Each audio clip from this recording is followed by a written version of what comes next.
Adrián Villegas del Gabinete de Comunicación Estratégica. Varios temas, ¿no, Adrián? Pues bueno, el tema sí, de la sí, discapacidad. sí. Buenos días. Buenos días. ¿Cómo Antes de nos buenos ves? días, Fer. Buenos días. ¿Cómo ¿Cómo a ves ustedes al los veo país? muy bien. ¿Cómo ves al país en esa agenda? ¿En cuál de todas las En la de la frentes? atención a discapacitados, Ah. eso, hacer las ciudades más amigables.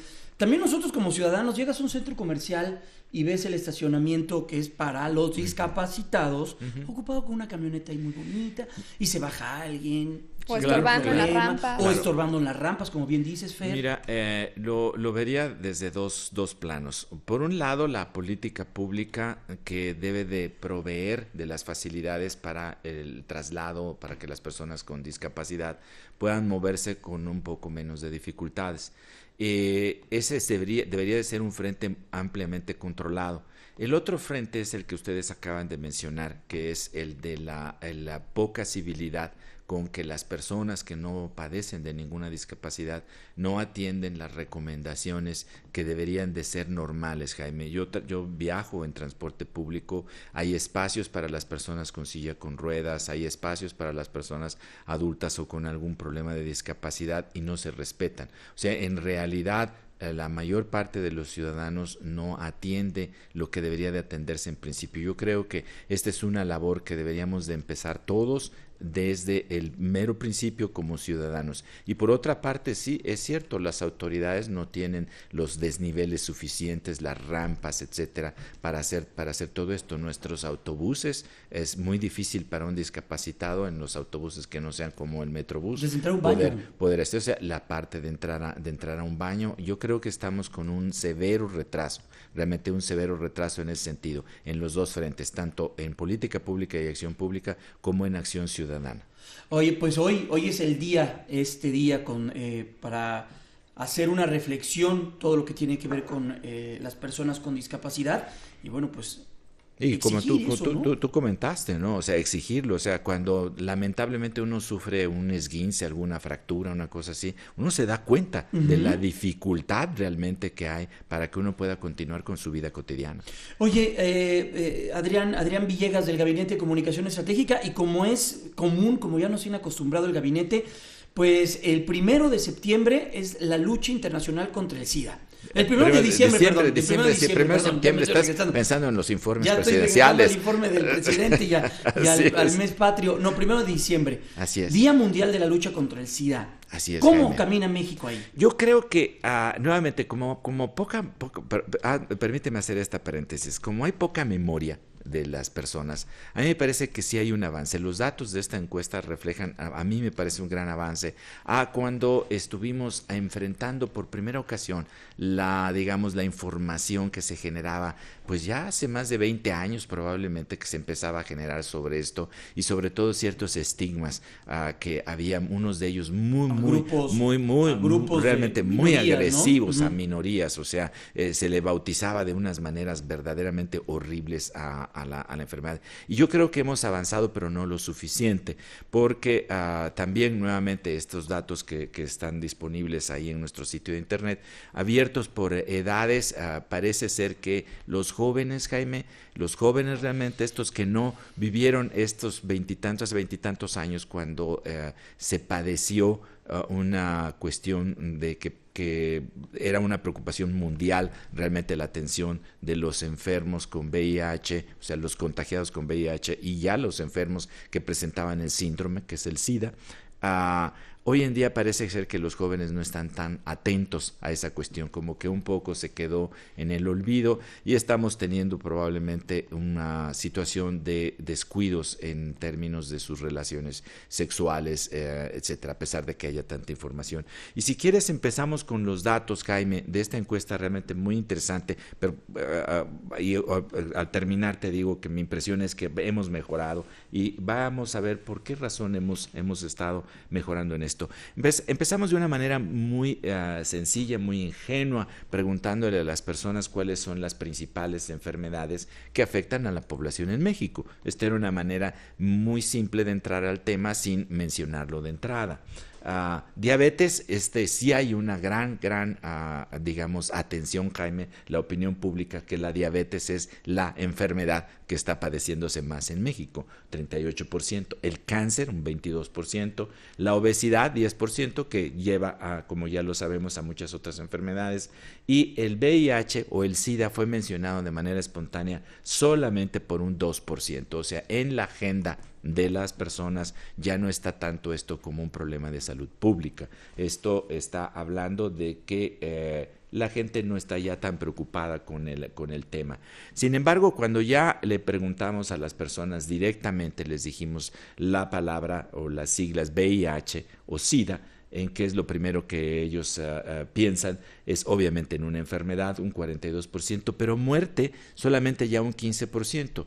Hace muchos años parecía que era irremediable que estaba de muerte, o sea, era algo ineludible. Habías contraído el virus y después te daba el síndrome y ya era muerte. Relaciones sexuales se pensó un 7%, algo muy grave, peligroso, en fin. Casi todas estas expresiones tienen que ver con una, digamos, percepción de que es un mal, etcétera, y solamente ya estigmatizado, un 1% dijo cuando escucha la palabra VIH-Sida, pensó o dijo homosexuales. Antiguamente, hace 20 años, esta hubiera sido una respuesta muy distinta, Jaime, en donde se le asignaba a este grupo, o sea, asociaba este grupo con el virus y con la enfermedad.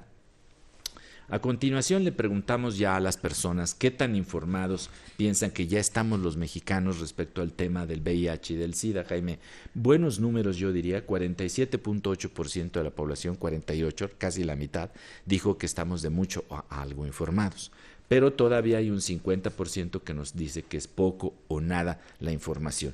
Y esta es una de las cuestiones, recordarán ustedes que antes había muchas campañas, teníamos esta institución o tenemos esta institución que atiende precisamente los problemas y había grandes campañas. Probablemente hoy en día, en medio de todas las otras campañas, pues se ha estado perdiendo esto un poco, pero esto también hace 20 años hubiera sido radicalmente distinto la apreciación de qué tan informados.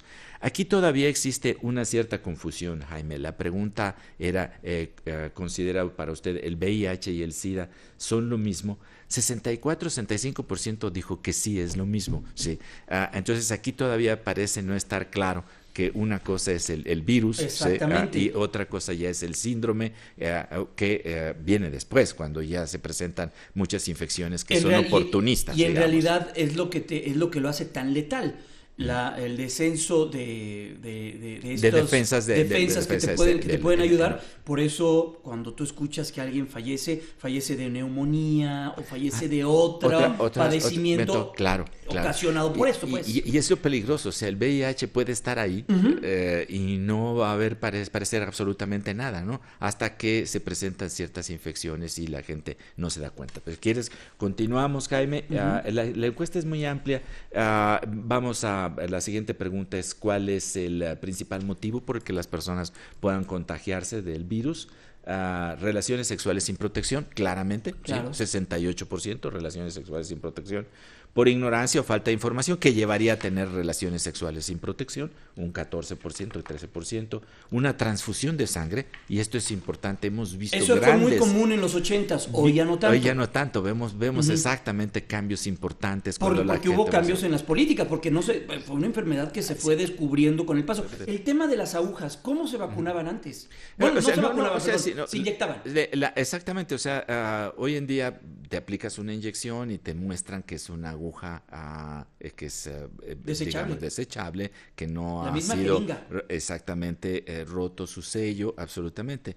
Y allá por los años 60 todavía en las colonias en donde alguien tenía que inyectarse, uno iba con una señora que era la señora que inyectaba, así se llama, hay que ir con la señora que inyectaba. Y esa señora que inyectaba tenía en su estufita al hervor en pequeños recipientes de aluminio, de acero, todas las jeringas que eran de vidrio, unas jeringas inmensas, y tenía ahí también todas las agujas, y esas agujas simple y sencillamente se sometían a un hervor y con esa aguja inyectaban absolutamente todo, al que iba porque necesitaba una inyección para una gripe, al que iba porque necesitaba una inyección por alguna otra cosa que los médicos así era, y sin embargo no se había presentado, no se presentaba en esa época estas situaciones. Jaime, las cosas han cambiado mucho. No sé si necesariamente a veces todo para bien, ¿no? Eso sí para bien. Esto Eso sí, sin claro, duda eso para sí bien, para bien. El tema de las bien, transfusiones sanguíneas. Claro, todo ese tipo de cosas sí. O sea, sin embargo, la incidencia no era tal vez tan alta. No, pero por estos ejemplo, contagios. había enfermedades como la hepatitis, Ujú. que es sumamente contagiosa a través de esos medios. A través de esos Pues medios. imagínate, la gente no sabía. Así es, no sabía. Y luego se bueno, enteraba bueno, que le daba cirrosis o que tenía... Pues, porque, nunca bebí. ¿Qué te puedo decir? Fue una Yo no transfusión quiero sanguínea. estar en la época de que todo tiempo pasado era mejor, pero había menos obesos, Jaime. Había menos personas con Podías salir ciertos al parque a jugar. padecimientos. Podías ¿no? salir al parque a jugar, todos los niños jugaban, etcétera. Pero en fin, no quiero sonar A más ver, viejito de lo que soy. Sí, ya. No seas nostálgico, por favor. A ver, entonces, ¿qué Ok, otro dato vámonos traes? con la siguiente. Hay algunas cuestiones nada más donde le preguntamos, fue un test, nada más voy a mencionar las 4 más mencionadas por las personas. Si usted considera que estas pueden llevar a un contagio del VIH, tener relaciones sexuales sin protección, claramente toda la población ya lo sabe. Una transfusión de sangre, también toda la Y casi población el ya mismo lo sabe. porcentaje. Exactamente, alguna aguja ocupada por una persona infectada, también ¿sí? altísimo. También ya es muy alto. Éxito en las campañas, ¿eh? Así es, y durante el embarazo y una transmisión de madre infectada a hijo. Ya prácticamente lo sabemos en ese sentido todo. ¿Sí? Nos continuamos con la siguiente, y este es un dato interesantísimo. No he podido corroborarlo porque no sé exactamente cuántas personas hoy en día están diagnosticadas que tengan VIH, pero 20% de la población, de los 600 entrevistados, dijeron que sí conocen a alguien, Jaime, que sí conocen a alguien que Vaya, tiene alto. VIH. Eso me pareció una cifra alta porque si lo traduces, lo expandes al total de la población, pareciera ser una cantidad muy grande. No estoy del todo seguro, pero es la percepción. Y ya sabemos que en opinión pública las percepciones son más que Son las muy importantes. realidades, ¿sí? Empezamos a esta rápidamente, Jaime, con esta cuestión. ¿Estaría usted dispuesto a vivir con una persona que tuviera VIH? Queríamos ver qué tanto la gente ha avanzado de que con cuidado se puede hacer. Sí, un 66%, sí, un 66%. Y era imposible de pensarlo hace 15 años esto, ¿sí? O sea, realmente era un estigma, tiene Sí, VIH, no lo tremendo. quiero, enciérrelo. Era terrible, También ¿no? por toda la desinformación que había, La ¿no? desinformación. ¿Por qué no estaría dispuesto? Obviamente por temor a un contagio, no le gustaría. Básicamente son las menciones. Y ya yéndonos hacia el final, Jaime, esta pregunta también muy interesante. ¿Alguna vez se ha realizado la prueba para detectar si tiene VIH? Sí, un 40.1%. Esto es importante. Los hombres y las mujeres, ligeramente más los hombres que las mujeres, lo han hecho y eso quiere decir que estamos avanzando en este territorio. Adrián, ¿dónde pueden ver toda esta información? Toda la información en www.gabinete.mx y si quieren seguir la conversación conmigo, en mi Twitter, ¿Adrián? @AdriánEncuestas. Perfecto, es Adrián Villegas del Gabinete de Comunicación.